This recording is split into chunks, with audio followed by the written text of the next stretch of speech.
beautiful Miss Sasha. She's an owner surrender. She's got like a muzzle mark over her nose, and I don't know why she needed that because she seems to be as mellow as can be. She's very sweet. We just had a nice walk to the park. Now we're in the backyard. She's friendly and sweet. She's a little stressed. Owner surrender. It looks like she was well taken care of. Her weight is good. She's coughing pretty badly, and now she's crying in the backyard because she wants company or out or whatever. Miss Sasha, want the treat? Want the treat? Not interested in treats. I think she's not feeling well at all.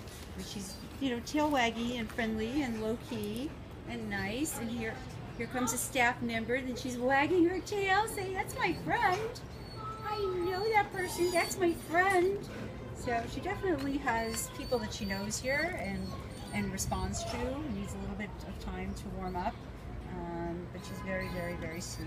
And well taken care of. Pretty girl. You crying? I know. I know. Don't cry. We don't want you to cry. I think she's very sad and not feeling well at all. She was very quiet in her kennel. Definitely seems house trained when I had her out. The first thing that she did was go. And I think we're going to go back into her kennel now. Huh, little girl? It's Miss Sasha at Manhattan Animal Care and Control.